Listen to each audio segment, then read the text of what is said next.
So with this discussion of belief and the complexities thereof is to, again, as I've said, to impress upon you, hopefully, that the concept of belief is used. No one's really doubting it, except for some philosophers in the tradition, but basically we accept that we have beliefs, and I'm just trying to show you that it's not always clear exactly what they are. Now, in the remainder of the chapter 6 of Inference and Persuasion, my colleague and I attempt to put some of this together in a theory of belief, that is, to amalgamate in some way and what it means to justify a belief and how belief can be theorized, conceptualized to account for some of the problems and how to put it together. So you can have a look at that. My main purpose in these lectures was to problematize and get you thinking about it, because ultimately what we're looking at, right, is the reading and writing of academic texts as critical thinkers. We're not just doing straight philosophy here, which I would go into if that's what the course was about,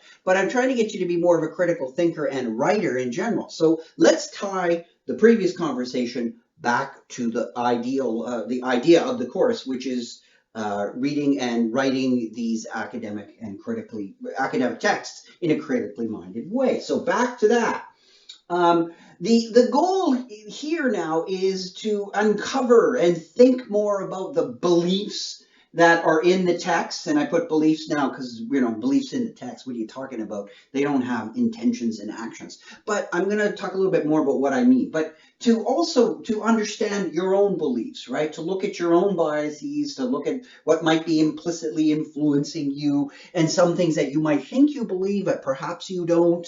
And this is all part of following in Socrates' great tradition of the main thing about philosophy is know thyself, right? The unexamined life is not worth living. Know thyself.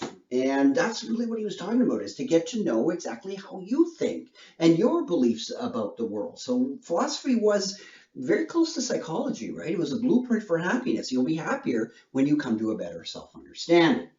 So, but let's think about this, the beliefs in the text.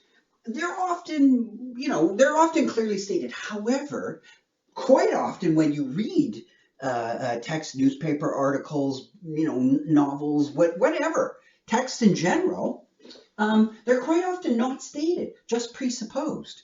Sometimes even the most important parts of an argument may not even be stated. They might be presupposed. So arguments definitely have a context or a background.